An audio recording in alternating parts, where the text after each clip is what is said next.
예, 하나님 말씀 보겠습니다. 하나님 말씀 로마서 8장 34절 한 절 보겠습니다.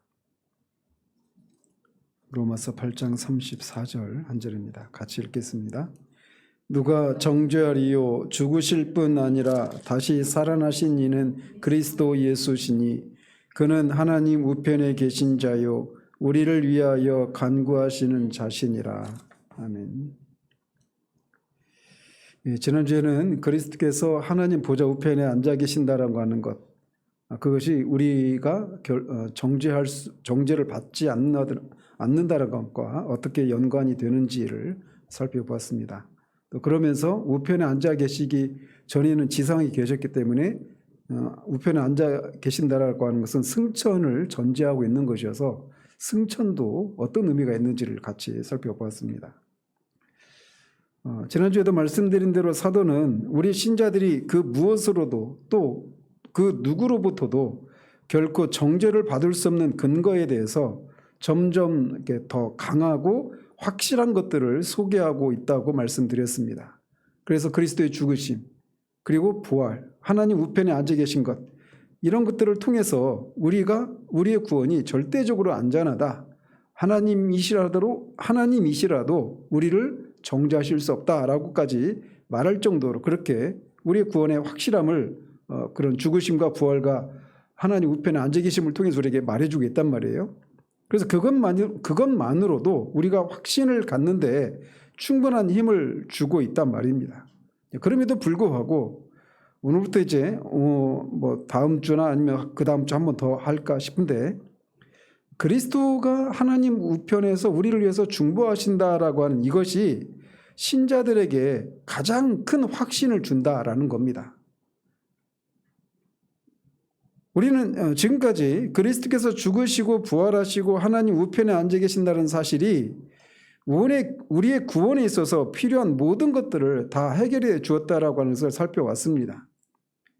그러나 만약 설령 그런 일이 일어날 수 없지만, 설령 만약에 이런 일이 죽으심과 부활과 보좌 우편에 앉아 계신다라고 하는 이 사실을 통해서도, 이런 사실이 있음에도 불구하고 우리의 구원이 결코 처리되지 않는다라고 하는 것을 보장하지 못하는 일이 발생한다 하더라도 그리스도의 중보하심은 그 일을 완전하게 해결할 수 있다라고 할 수 있단 말입니다. 그만큼 그리스도의 중보하심은 가장 완벽하고 완전하기 때문에 그렇습니다. 그래서 죽으심보다도 부활보다도 승천보다도 하나님 보좌 우편에 앉아 계심이, 보좌 우편에 앉아 계심보다 중보하심이 우리의 구원이 결코 처리될 수 없다라고 하는 가장 강력한 근거다, 이렇게 말을 하고 있는 거예요. 우리는 그리스도께서 우리를 위해서 중보하신다라고 하는 이 사실이 의미하는 것들에 대해서 그렇게 큰 비중을 두고 있지 못합니다. 왜냐하면 이것이 의미하는 것이 무엇인가를 충분히 알고 있지 못하고 있기 때문에 그래요. 그런데 사도의 논지는 죽으심보다, 말씀드린 것처럼 그리스도의 죽으심보다 부활보다 승천보다 하나님 보좌 우편이, 그리고 그 맨 마지막에 절정이 그리스도의 중보하심이다 라고 말하고 있단 말이에요. 그래서 이런 논리를 따라가면 그리스도의 중보하심만큼 우리의 구원이 절대적으로 안전하고 우리가 결코 정죄받는 것은 결코 일어날 수 없다라고 하는 것을 가장 강력하게 우리에게 말해주는 것이다 라고 말하고 있단 말입니다. 그런 면에서 오늘은 왜 그리스도가 이렇게 우리를 위해서 중보하시는 것이 왜 필요한가, 이 부분만 좀 살펴보려고 합니다. 즉, 그래서 이미 말씀드린 것처럼 그리스도의 죽으심과 부활하심, 그리고 하나님 우편에 앉으심이라고 하는 이 세 가지 사역으로도 우리가 결코 다시 정죄받는 일이 있을 수 없다라고 하는 것을 확신하기에 충분하단 말입니다. 그럼에도 불구하고 하나님께서는 왜 이 그리스도의 중보 사역까지 덧붙이셨는가, 이거를 오늘 살펴보려고 하는 거예요. 그리스도의 그 중보하심이 어떤 의미가 있는가, 이거를 처음에 말씀드린 것처럼 이것의 의미를 우리가 그렇게 큰 비중을 두고 있지 못하는 것은 이것이 의미하는 바를 잘 모르고 있다는 거예요. 자, 이것을 설명하기 위해서 우리는 두 가지 사항을 살펴보아야 합니다. 먼저는 그리스도께서 하나님 우편에서 우리를 위해서 간구하고 중보하신다라고 하는 것은 그리스도의 삼중직 중에 세 가지 사역 중에 어떤 사역에 해당됩니까? 제사장직에 해당이 되죠. 그죠? 그래서 이 그리스도께서 제사장으로서 우리를 위해서 중보하시고 간구하고 계시는데, 이 우리를 위해서 중보하시는 이 일, 우리를 위해서 간구하시는 이 일이 제사장 직분에 있어서 얼마나 중요하고 탁월한지를 먼저 살펴야 합니다. 우리는 그 제사장 직분이라고 할 때 그리스도께서 우리를 위해서 속죄 사역을, 자신의 희생 제사를 통해 속죄 사역을 이루셨다라고 한 여기에 초점을 두고 있지 않습니까? 근데 그것도 중요해요, 절대적으로. 그런데 제사장직에 있어서 중보하는 이 일이 제사장직에 있어서 절정에 해당된다라는 거예요. 그러니까 그것을 우리가 모르기 때문에 이 의미에 대해서 큰 비중을 두고 있지 못해요. 그래서 먼저 알아야 될 것은 그리스도께서 우리를 위해서 간구하시는 이 일이 제사장 직분에 있어서 얼마나 중요하고 탁월한 것인가, 이거를 먼저 살펴야 합니다. 그리고 두 번째 살펴야 될 것은 이 그리스도의 중보하심이 우리의 구원에 미치는 영향을 살피고, 이미 그리스도의 세 가지 사역이 있음에도 불구하고, 즉 죽으심과 부활과 우편에 앉으심, 이 세 가지 사역이 있음에도 왜 중보 사역을 추가적으로 행하도록 하셨는지 그 이유를 밝히고자 하는 겁니다. 그래서 두 가지예요.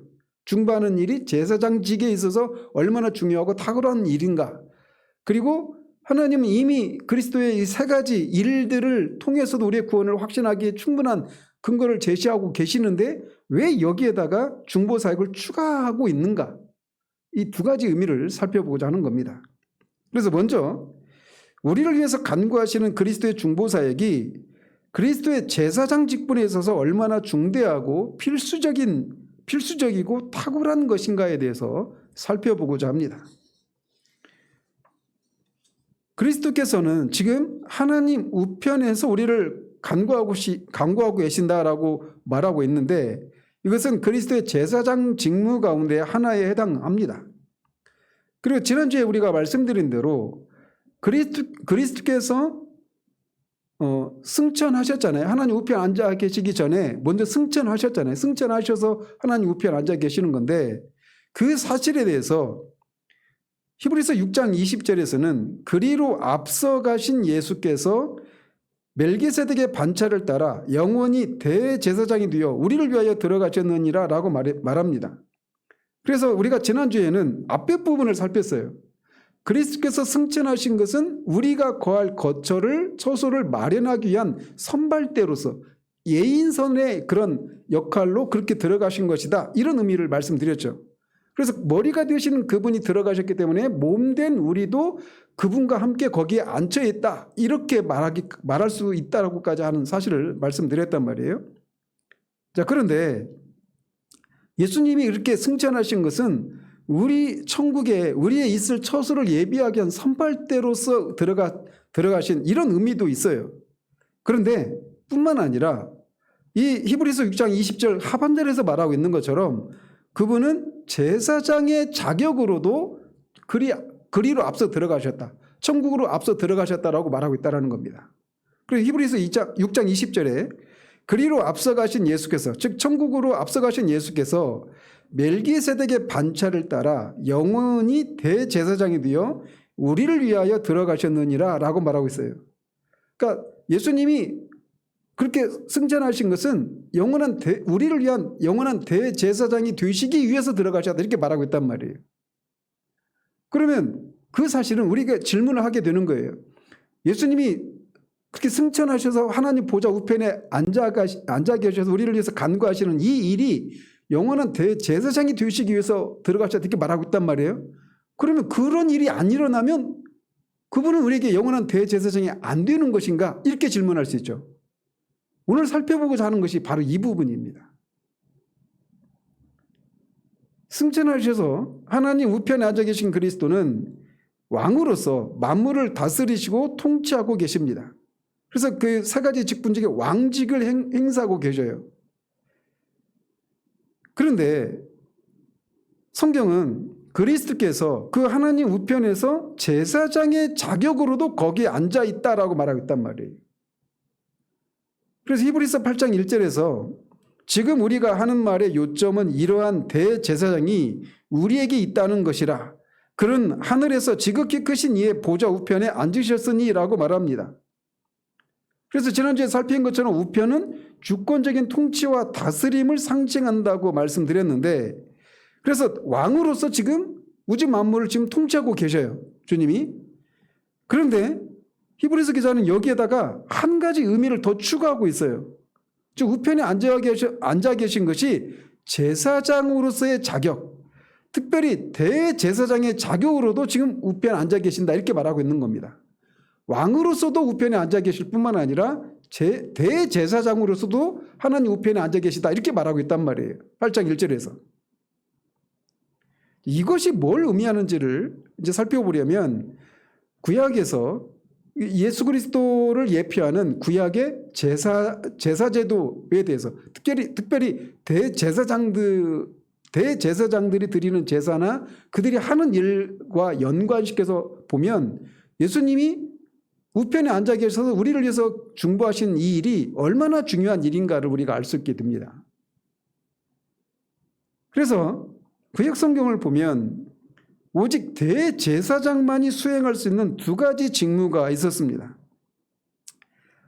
첫 번째, 제사장이 수행할 수 있는 두 가지 직무가 있는데 특별히 대제사장에게만 해당되는 특별한 사역이 있었어요. 이게 뭐냐면 일반적으로 제사장들에게 주어진 직무는 두 가지예요. 첫 번째는 속죄 제사를 드리는 것입니다. 그리고 두 번째는 속죄 제물을 가지고 지성소에 들어가서 하나님께 그 제물을 받아주시고 백성들의 모든 죄를 사해 주십사고 기도와 중보를 드리는 직무였어요. 그러니까 제사를 드리고 그 제사 드린 희생 제물의 피를 가지고 어디로 들어가요?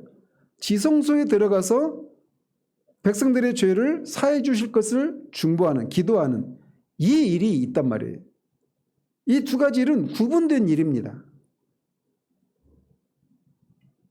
그리고 첫 번째 직무, 즉 속죄 제사를 드리는 일은 어디에서 드려졌습니까? 지성소 밖이죠. 지성소 밖에 성전뜰, 제사장 뜰이라고 말하는 성전뜰에서 번제단에서 제사를 드렸단 말이에요.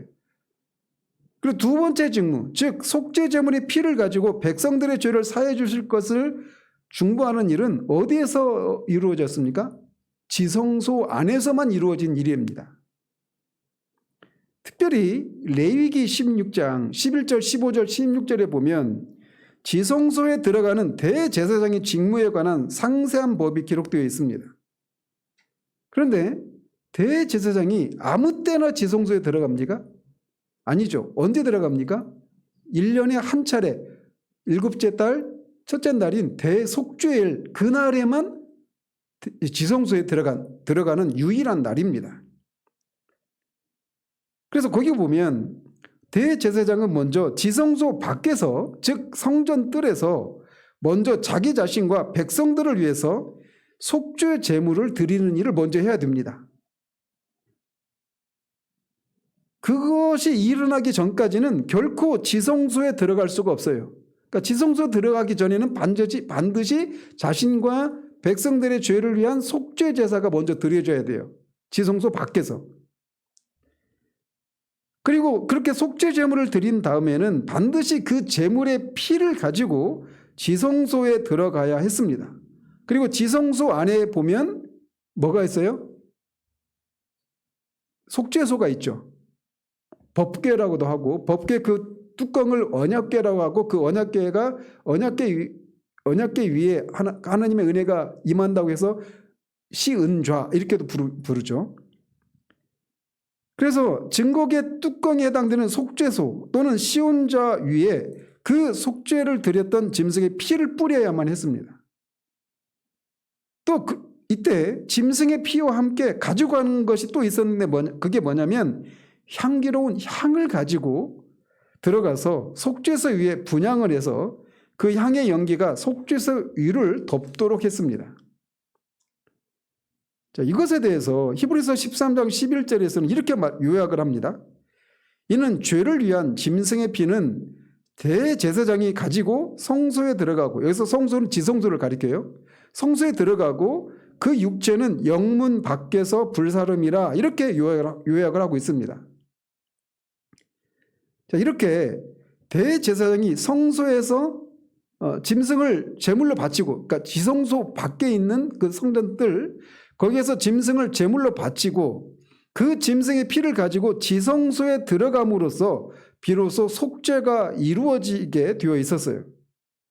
그래서 속죄가 이루어지기 위해서는 이 두 가지 중에 어느 하나라도 이루어지지 못하면 속죄가 이루어지지 않는 겁니다.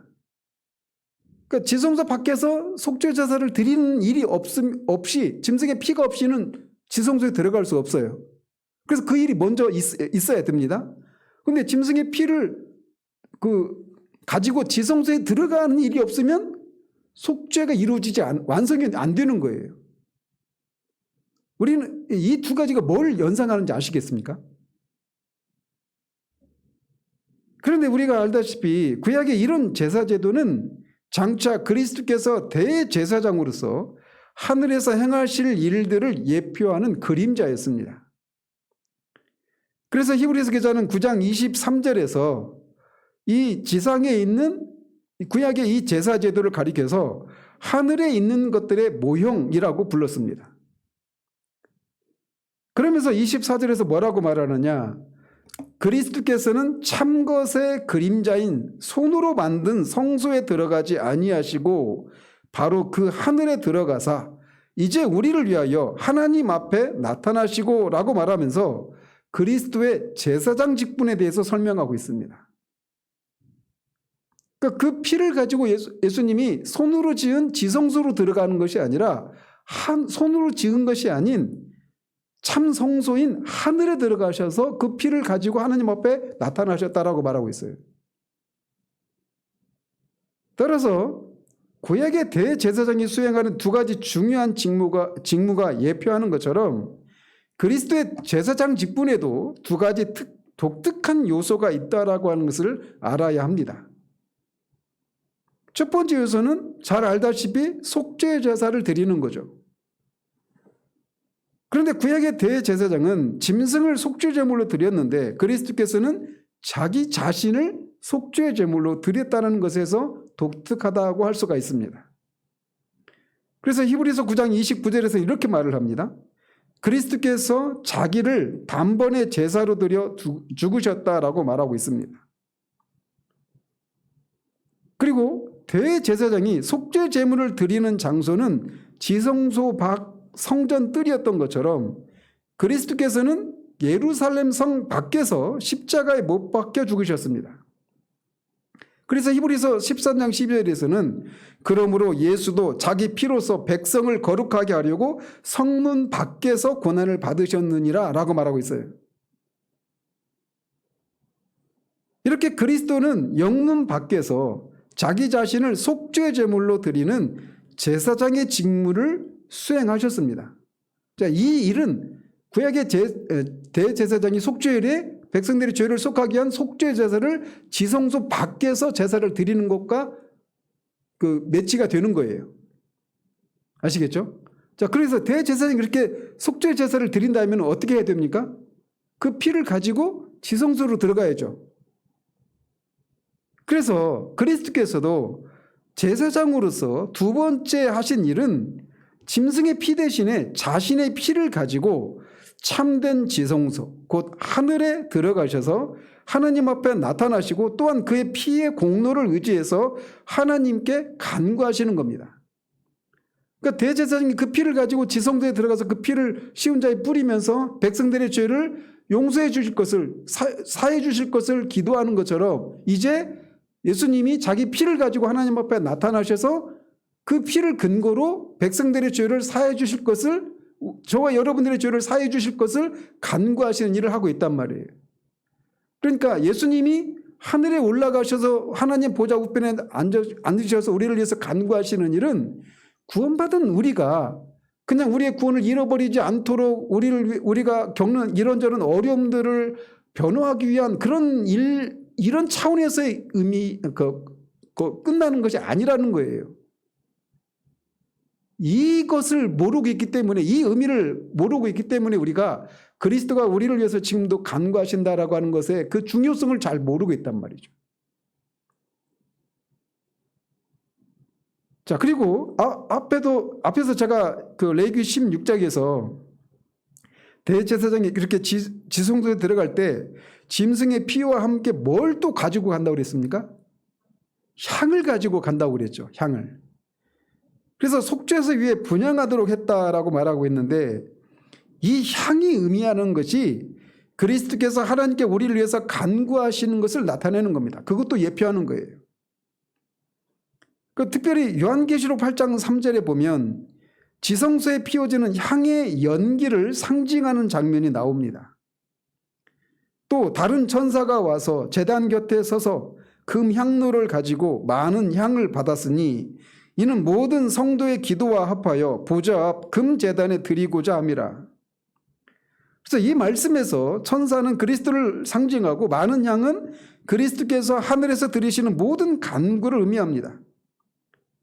그래서 이 장면을 통해서 말하고 있는 것은 이 땅에 살고 있는 성도들이 기도를 할 때 그리스도께서는 성도들의 기도에 항상 그 향을 첨가시켜서 성도들의 모든 기도를 하나님이 받으시게 향기롭게 하고 그들을 위해서 모든 복을 얻어주신다라고 하는 것을 상징하는 거예요. 그래서 지성소 안에서 드려지는 향, 이거는 그리스도의 기도를 예표하는 것이라는 말입니다. 근데 이 향도 어디서 드리고 있어요? 지성소. 근데 그 땅에 있는 지성소는 하늘에 있는 참성전이 하늘을 가리킨단 말이에요. 그래서 그리스도께서 제사장의 자격으로 행하시는 두 가지 직무, 즉 속죄 제사를 드리는 일과 우리를 위해서 중보하시는 일에 대해서 사도 요한은 2장 1절 2절에서 각각 이렇게 묘사를 합니다. 2절에서는 그는 우리 죄를 위한 화목제물이라고 말하면서 그리스도가 제사장으로서 속죄 제사를 드린 것을 말하고 있고, 1절에서는 우리에게 대언자가 있으니 곧 의로우신 예수 그리스도시라 이렇게 말하고 있습니다. 그래서 사도 요한도 예수님의 제사장 직분을 속죄 제사를 드리는 대제사장의 직무와 우리를 위해서 간구하시는 이 대언자로서의 이 직무를 구분하고 있어요. 그래서 예수님의 대제사장으로서 예수님이 속죄 제사를 드리신 분으로서의 대제사장의 그런 직무만 감당하고 있는 것이 아니라는 겁니다. 한편 이렇게 하나님 우편에서 그리스도께서 우리를 위해서 중보하시고 간구하시는 일은 그리스도께서 맡으신 제사장 직무 가운데 매우 필수적인 사역입니다. 왜 그런지 아시겠죠? 구약의 대제사장이 속죄 제사를 드리고 그 짐승의 피를 가지고 반드시 지성소에 들어가서 향을 피우고 백성들의 죄를 사해 주실 것을 기도해야만 하나님이 그 기도를 받으시고 백성들의 죄를 사해 주시는 일이 일어날 수 있었단 말이에요. 그래서 지성소에 들어가서 기도하는 이 일은 반드시 있어야 되는 일이란 말이에요. 선택사항이 아니라. 이것은 다른 말로 말하면 만일 그리스도께서 이런 사역을, 즉 우리를 위해서 하늘에서 우리를 위해서 기도하시는 이런 일을 하지 않으신다면 그리스도께서는 완전한 대제사장이 못 되셨을 것이다 라고까지 말할 수 있어요. 그만큼 필수적인 일이라는 겁니다. 이것에 대해서 히브리서 8장 4절 상반절에서 이렇게 말을 합니다. 예수께서 만일 땅에 계셨더라면 제사장이 되지 아니하셨을 것이니 이렇게 말합니다. 이 말은 이런 뜻이에요. 만일 그리스도께서 자기 자신을 속죄 제물로 바친 이후에도 하늘로 올라가지 않으시고 이 땅에 계속 머무셨다면 제사장, 즉 완전한 제사장이 되지 못하셨을 것이다 라고 말하고 있는 겁니다. 왜냐하면 그리스도께서 이 땅에 계속 머무시게 되면 제사장의 두 가지 직무 중에 간구하는 사역을 하지 못하게 되므로 그리스도의 제사장 직무는 불완전한 것이 되고 어중간한 것으로 그치고 말기 때문입니다. 여러분들은 이게 막 충격으로 정말 그래요? 라고 의심할 정도로 거의 생소한 내용이죠. 그만큼 우리가 이것에 대해서 모르고 있다는 겁니다. 예를 들어서 만일 그리스도를 예표하는 구약의 대제사장이 성소에서 속죄 제사만 드리고 그 속죄 제물의 피를 가지고 지성소에 들어가지 않는다면 당연히 그 사람은 온전한 대제사장이 되지 못할 것입니다. 왜 그렇습니까? 지성소에 들어가서 그곳에서 하나님께 속죄를 위한 간구를 드리는 일도 지성소 밖에서 희생제사를 드리는 것만큼 대제사장 본연의 직무이기 때문에 그래요. 속죄제사를 드리는 그것 자체가 목적이 아니죠. 왜 속죄제사를 왜 드려야 됩니까? 그 속죄제사를 통해 하나님으로부터 백성들의 죄를 사함받도록 하기 위한 거예요. 그것을 위해서는 하나님께 그 속죄제사의 제물의 피를 가지고 지성소에 들어가서 하나님께 향을 피우고 그 죄를 사해 주실 것에 대한 기도를 반드시 해야 된단 말이에요. 그래서 지성소에 들어가지 않으면, 지성소에 들어가서 하나님께 만약에 하나님이 받으시지 않으면 어떻게 됩니까? 제사장은 거기서 죽죠. 그러니까 대제사장에게는 이게 말할 수 없이 두려운 일이겠죠. 그래서 그 두려움 때문에 그런 일이 없었겠지만 속죄 제사를 드리고 나서 막 그걸 피를 가지고 들어가는 너무 두려워서 그냥 지성소에 들어가서 그 짐승의 피를 뿌리고 지존자에 뿌리고 향을 피우고 하나님께 속죄를 위한 기도를 드리지 않았다면 그 속죄 제사는 받아들여지지 않고 백성들의 죄는 여전히 사함받지 못한 채 그렇게 있겠죠. 그만큼 들어가서 지성소에 들어가서 백성들의 죄를 위해서 간구한 이 일은 대제사장의 직무에 있어서 필연적인 일이란 말이에요. 필수적인 일이라는 거예요. 따라서 구약의 모든 대제사장의 참 실제이신 그리스도께서 단지 땅에서만 자신의 피를 속죄 제물로 드리는 제사장 직분을 수행하시고 그 피를 가지고 참 지성소인 하늘의 성소로 들어가셔서 간구하고 중보하는 일을 하지 않으셨다면 구약의 짐승의 피로 드리는 속죄 제사는 아직도 시행되고 있을 것이고 인간 대제사장이 지금도 지성소로 들어가야만 할 것이에요. 이것에 대해서 방금 전에 인용했던 히브리서 8장 4절 하반절에서는 이렇게 말을 합니다. 상반절에서는 이렇게 말을 해요. 예수께서 만일 땅에 계셨더라면 제사장이 되지 아니하셨을 것이니. 근데 결과는 어때요? 땅에 계시지 않죠. 하늘로 승천하셨단 말이에요. 하나님 보좌 우편에 앉아 계셔요. 근데 왜 이렇게 말할 수 있느냐? 이는 율법을 따라 예물을 드리는 제사장이 있음이라 라고 말합니다. 하반절에서는. 즉 히브리서 기자는 8장 4절 상반절에서는 만일 그리스도께서 자기 자신을 속죄 제물로 바친 이후에도 이 땅에 계속 머무셨다면 완전한 제사장이 되지 못하셨을 것이다 이렇게 말을 해요. 앞에 상반절에서는. 그러면서 이렇게 주장하는 근거를 하반절에서는 이렇게 말을 합니다. 이는 율법을 따라 예물을 드리는 제사장이 있음이라. 즉 구약의 율법을 따라서 제사장들이 계속해서 자신들의 직무를 담당하고 있다라고 하는 것은 그리스도께서 온전한 제사장이 되지 못하셨기 때문이다 이렇게 말하고 있는 거죠. 그런데 실제는 어때요? 지금 여기서 이 땅에서 예수님 구약의 제사장들이 지금도 짐승의 피를 가지고 제사 드리는 일은 끝나버렸죠. 그 일이 끝난 이유가 뭐냐?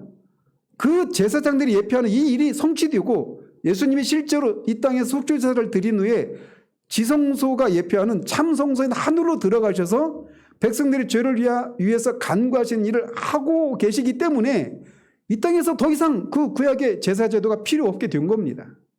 그러니까 오늘 지나가면서 말씀드리지만 요즘 막 제3성전 얘기가 또다시 뜨고 있거든요. 요즘 유튜브에. 그게 있을 필요가 없는 거예요. 이미 끝나버린 일이기 때문에. 즉 구약의 제사장 직분을 없애버릴 수 있는 것은 그리스도께서 하늘로 올라가셔서 우리를 위해서 간구하시는 일을 하는 완전한 제사장이 되셨기 때문에 가능한 것이란 말이에요. 그러니까 어떻습니까? 그리스도께서 완전한 제사장이 되시는 데 있어서 그가 하늘에서 우리를 위해서 간구하고 중보하시는 일은 선택사항이 아니라 필수적인 사항이라는 거예요. 그리스도가 유일한 제사장이시기 위해서는 반드시 하늘에서 중보하시는 참 제사장이 되어야만 하는 것입니다. 그런데 이런 정도로 그리스도가 우리를 위해서 중보하신다라고 하는 이 의미를 모르고 있어요.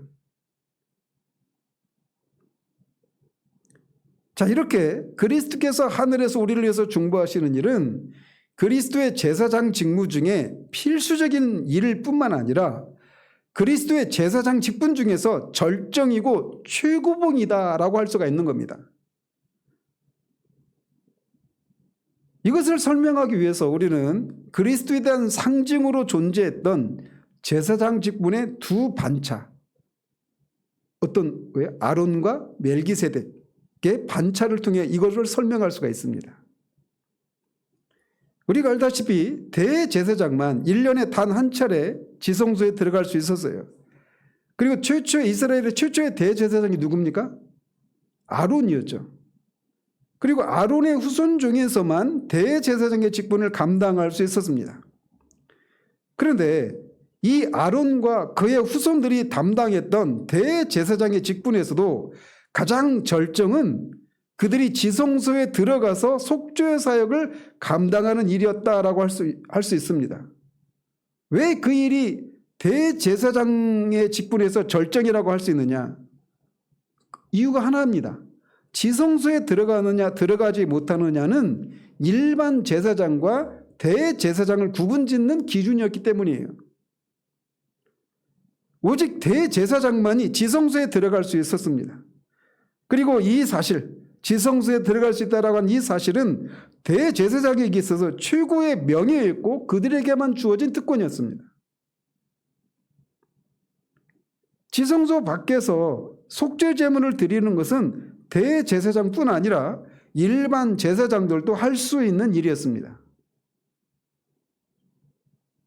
이것에 대해서 히브리서 9장 6절 7절에서 이렇게 말을 해요. 이 모든 것을 이같이 예비하였으니 제사장들이 항상 첫 장막에 들어가 섬기는 예식을 행하고 오직 둘째 장막은 대제사장이 홀로 1년에 한 번 들어가되 자기와 백성의 허물을 위하여 드리는 피 없이는 아니하나니라고 말을 합니다. 그래서 6절에서 제사장들이라고 하는 것은 일반 제사장을 가리킵니다. 7절에서는 대제사장을 이렇게 따로 구분하고 있죠. 그리고 항상이라고 말한 거, 그러니까 첫 장막에 제사장들이 항상 섬기는 예식을 행한다 할 때 항상이라고 하는 것은 이들이 아침과 저녁으로 늘 번제를 드리고 했단 말이에요. 그래서 이제 상번제 이렇게 말을 하는 겁니다. 항상 드리는 번제에서 상번제 이렇게 말을 하죠. 그리고 첫 장막이라고 하는 것은 지성소 밖에 있는 소위 제사장이 뜰 성소를 가리키죠. 또 섬기는 예식을 행한다라고 하는 것은 매일 드리게 되어 있는 제사를 드린다 이런 말입니다. 자, 이에 비해서 대제사장을 구분하고 있죠. 그리고 첫 장막이 아니라 둘째 장막이라고 말하면서 그 둘째 장막은 지성소인데 거기에는 대제사장만이 홀로 1년에 한 번 들어갈 수 있다라고 말하고 있어요. 그래서 이것을 통해서도 알 수 있는 것은 지성소에 들어간다라고 하는 것은 구약시대에 대제사장에 부여되었던 최고 탁월한 특권이었고 대제사장답게 만드는 가장 두드러진 특징이었다고 할 수가 있어요. 지성소에 들어가서 뭐 해요? 백성들의 죄를 사해 주실 것을 간구하는 일을 하잖아요. 그래서 이 대제사장에게 있어서 지성소에 들어가서 백성들의 죄를 위해서 간구하는 이 사역을 하는 것은 대제사장 사역에 있어서 절정에 해당된다라고 할 수 있단 말이에요. 마찬가지로 우리의 대제사장이신 그리스도께서 행하시는 제사장 직분 가운데 최고 절정에 해당하는 것도 오직 그분만이 참된 지성소, 곧 하늘에 들어가실 수 있다는 것입니다. 물론 히브리서 9장과 10장에서 보여주는 것처럼 오직 그리스도 한 분만이 완전한 속죄의 제사를 드릴 수 있다라고 하는 것도 중요하고 위대합니다. 그렇지만 그래도 그리스도 자신 자체만 가지고 그리스도의 제사장 직분 가운데서 최고봉은 상대적으로 다음과 같은 사실이 있는 거예요. 즉 그리스도께서 자신의 흘린 피를 가지고 하늘에 들어가셨고 높은 보좌에 앉아 계시고 또한 자신의 희생의 공로를 우리를 위해서 중보하고 계신다라는 사실, 이게 그리스도의 대제사장 직분의 절정에 해당되는 거예요. 이게 그리스도의 제사장 직분 가운데 최고봉입니다. 그런데 그만큼 우리가 모르고 있거나 그 가치를 몰라요, 잘. 그래서 여러분이 모른다는 사실을 근거해서 제가 몇 번 더 상세하게 하려고 합니다. 이걸 알아야 우리가 예배 끝나고 찬송 부르겠지만 우리를 위해서 늘 비르시니 우리가 그 찬송 있잖아요. 그 사실이 의미하는 것의 그 위로가 우리에게 정말 크게 다가와요. 어쨌든 이 아론 계열의 대제사장들에게 지성소에 들어가는 것이 특권이고 그것이 대제사장 직분의 절정이었던 것처럼 그들이 가리키는 참 대제사장이신 그리스도의 제사장 직분에서도 속죄의 제사도 위대하고 오직 우리 주님만이 드릴 수 있는 제사라고 하는 면에서는 정말 완전하고 위대하지만 예수님의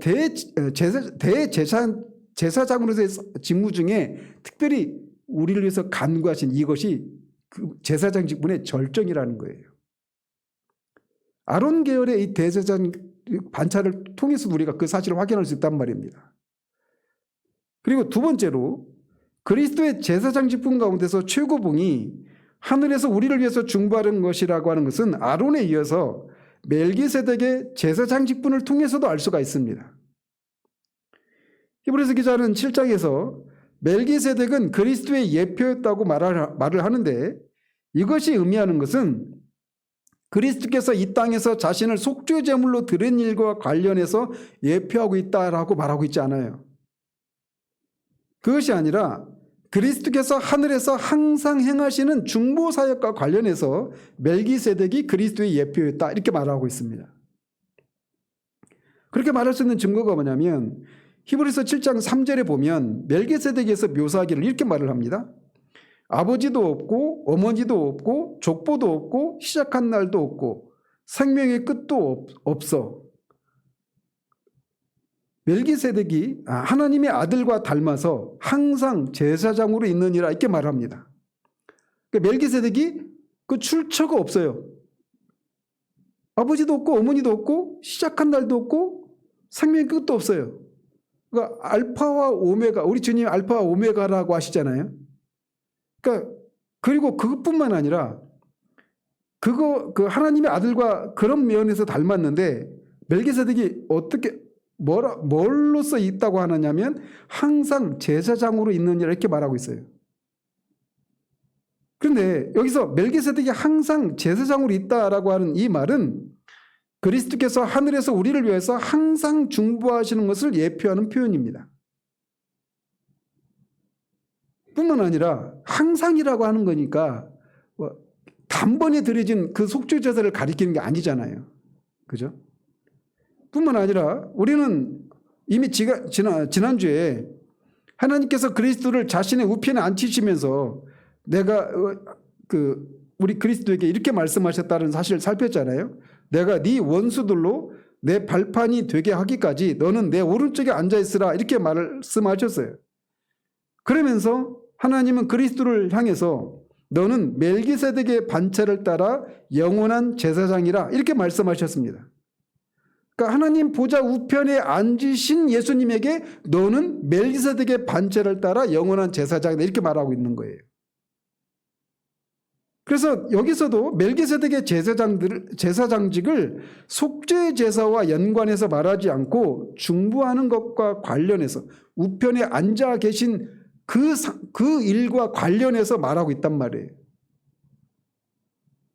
이렇게 아론과 멜기세덱의 제사장 직분을 통해서도 그리스도의 제사장 직분 중에 최고의 절정은 하늘에서 항상 우리를 위해서 중보하는 것이다 라고 하는 것을 알 수 있단 말입니다. 그런데 더 나아가서 히브리서 8장 1절에서도 이것에 대해서 이렇게 말을 하고 있습니다. 지금 우리가 하는 말의 요점은 이러한 대제사장이 우리에게 있다는 것이라. 그는 하늘에서 지극히 크신 이의 보좌 우편에 앉으셨으니 라고 말합니다. 히브리서 기자가 지금 우리가 하는 말의 요점은 이렇게 말하고 있는 것은 그가 지금까지 말해온 것을 요약하면서 이렇게 말하고 있는 겁니다. 내가 말한 요점이 무엇인가를 이렇게 말을 하고 있단 말이에요. 그게 뭐냐면 지금 우리가 하는 말의 요점이 무엇이라고 말을 하고 있느냐면 지금 우리가 이러한 대제사장이 우리에게 있다는 것이라. 그는 하늘에서 지극히 크신 이의 보좌 우편에 앉으셨으니 이렇게 말하고 있어요. 그래서 히브리서 기자가 히브리서에서 가장 중심적인 주제로 말하고 있는 것은 그리스도의 제사장 직분이었다라고 하는 것을 알 수 있는 겁니다. 그런데 그리스도께서 지금 어디서 제사장 직분을 행하고 있다고 말하고 있어요? 하늘에서 지극히 크신 이의 보좌 우편에서 제사장 직분을 행하고 있다라고 말하고 있습니다. 마찬가지로 3절에서도 보면 죄를 정결하게 하는 일을 하시고 높은 곳에 계신 지극히 크신 이의 우편에 앉으셨으니 라고 말해서 그리스도께서 하나님 보좌 우편에 앉으셔서 우리를 위해서 항상 중보하시는 일이 그의 제사장으로서의 직무 중에 가장 탁월하고 최고 절정에 해당하는 것이라고 말하고 있는 겁니다. 자, 그래서 오늘 이제 지금까지 말씀드린 것을 좀 정리해 보면 이렇습니다. 만일 그리스도께서 제사장의 직무에 속하는 중보 사역을 하늘에서 행하지 않으셨다면 그가 수행하신 모든 제사장 직분은 전부 무효가 되었을 것입니다. 그리스도께서 자기 자신을 제물로 삼아서 속죄 제사를 드리신 것도 물론 제사장 직분에 속하는 사역이었지만 그것은 제사장 직분을 수행하는 첫걸음에 불과했죠. 그의 직무는 제사장으로서의 직무는 하늘에서 비로소 끝나게 되어 있었단 말이에요. 그렇기 때문에 만일 그리스도께서 제사장의 직무에 속하는 중보 사역을 하늘에서 행하지 않으셨다면 그가 수행하신 모든 제사장 직분은 무효가 되었을 거란 말이에요. 또 만일 그리스도께서 땅과 하늘에서 자신의 직무를 모두 완수하지 않으셨다면 우리의 구원을 위해서 필요한 일은 완전하게 이루어지지 않았을 것입니다. 그러므로 우리를 위해서 하늘에서 중보하시는 그리스도의 중보 사역은 그리스도께서 자기 자신을 속죄 제물로 바치는 일만큼 꼭 필요한 일인 거예요. 그렇다고 해서 이것을 우리가 오해하지 말아야 됩니다. 그리스도의 죽으심이 불완전한 속죄 제사였기 때문에 그렇다는 것이 결코 아니라는 거죠. 그리스도께서 죽으심으로써 우리를 위해 죄값을 지불하는 일은 더 이상 필요가 하지 않습니다. 그 자체로 영단반이 드린 완전한 영원한 속죄 제사이기 때문에. 그래서 히브리서 10장 14절 말씀처럼 그리스도께서는 거룩하게 된 자들을 한 번의 제사로 영원히 온전하게 하셨느니라 라고 말씀하고 있어요. 또 히브리서 9장 12절에도 다음과 같이 기록되어 있습니다. 염소와 송아지 피로 아니하시고 오직 자기의 피로 영원한 속죄를 이루사 단번에 성소에 들어가셨느니라. 이 성소가 어디일까요? 하늘이죠. 그래서 11절에서는 이 창조에 속하지 아니한 더 크고 온전한 장막 이렇게 말해서 여기서 12절에서 말하는 성소가 하늘이라고 하는 것을 말해주고 있어요. 그래서 그리스도께서 자기 피를 가지고 하늘에 들어가시기 전에 어떤 속죄를 이루셨는지 주의 깊게 살펴보십시오. 그리스도께서는 영원한 속죄, 곧 영원히 충분한 속죄를 완벽하게 이루셨습니다. 그리스도께서는 영원한 속죄를 이루신 후에 하늘에 오르셔서 우리를 위해 중보하심으로써 히브리서 5장 9절 10절에서 기록된 것처럼 영원한 구원을 적용시켜주는 근원이 되셨습니다. 그래서 이 땅에서 십자가에서 자기의 피를 가지고 하나님 앞에 완전한 영원한 속죄 제사를 드린 이 일은 우리의 구원을 이루기 위한 기초가 된다라고 할 수가 있겠죠. 그래서 이 말씀을 보건대 그리스도께서는 십자가에서 죽으실 때 모든 죄값을 완전히 다 지불하신 것이 분명합니다. 속죄는 그리스도께서 단번에 드리신 제사를 통해 완전하게 이루어졌어요. 다시 말해서 그리스도께서도 그 이상 어떻게 하실 수 없을 정도로 완전하게 속죄 제사가 이루어졌습니다. 그 증거가 뭐예요? 부활이에요. 그리고 승천하신 것도 마찬가지고 우편에 앉아 계신 것도 그것을 말해주는 겁니다.